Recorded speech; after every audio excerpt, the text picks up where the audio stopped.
What if I tell you that somewhere out there, someone just canceled their Saturday plans, not because they were sick, not because something came up, but because they found out the venue was going to be a little packed. And honestly, they feel zero guilt about it. In fact, they feel relief. Pure, glorious, borderline euphoric relief.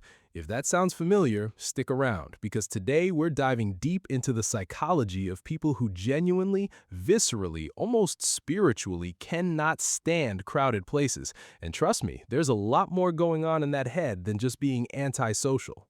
Let's get one thing straight before we go any further. Hating crowds is not the same as hating people. That's a very important distinction. The person who avoids the farmer's market on Sunday morning is not necessarily a hermit who eats alone in a dark room and hisses at the mailman.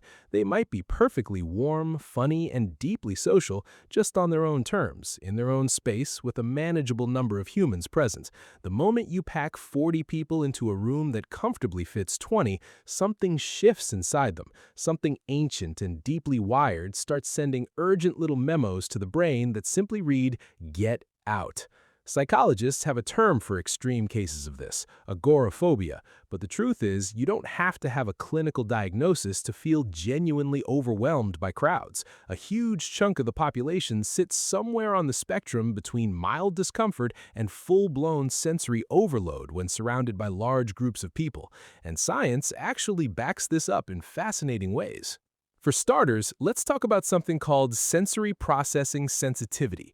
Some people's nervous systems are simply wired to pick up more information from the environment than others. More noise, more movement, more faces, more smells. Their brains are processing all of it, all at once, at full volume.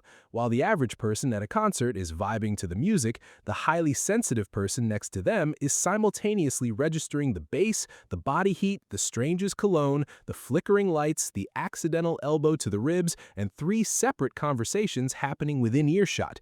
It's not weakness, it's literally a different neurological experience of the same event. And after about 45 minutes of that, they would genuinely rather be home watching something on a laptop with a blanket and a snack. Then there's the introversion factor, which is probably the most commonly discussed but still wildly misunderstood piece of this puzzle. Introverts don't recharge by being around people, they recharge by being away from them. Social interaction, especially in large groups, costs them energy the way a long run costs a non-runner. It's not that they can't do it, they can absolutely do it. They just know what it's going to cost them, and sometimes the price isn't worth the purchase. Crowds are essentially the most energy-expensive social environment possible, unpredictable, loud, demanding constant micro-adjustments in social navigation. For an introvert, a packed shopping mall on a Saturday isn't a fun outing, it's a triathlon they didn't train for.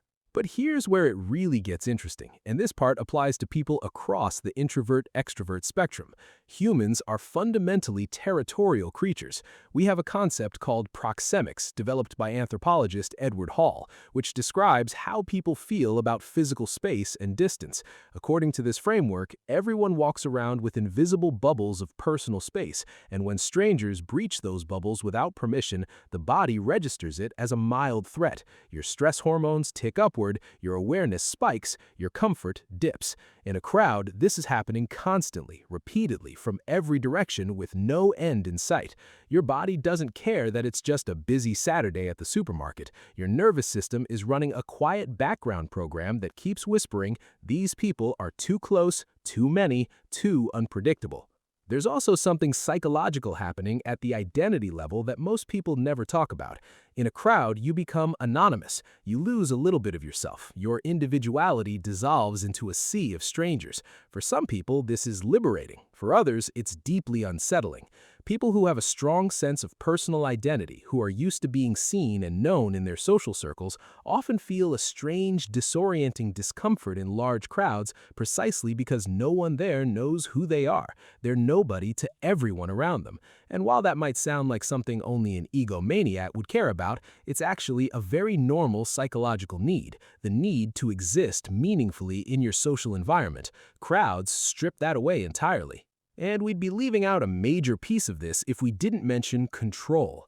People who dislike crowds often score higher in the need for personal control. They like knowing what's happening, who's around them, and what comes next. Crowds are chaos. You can't predict where the crowd will move, when the noise will spike, whether someone will bump into you, or how long the line will be. For control-oriented personalities, this unpredictability isn't just inconvenient, it's genuinely stressful. It activates the same part of the brain that handles threat assessment. Your mind is doing rapid, exhausting calculations about an environment that refuses to cooperate with any of them.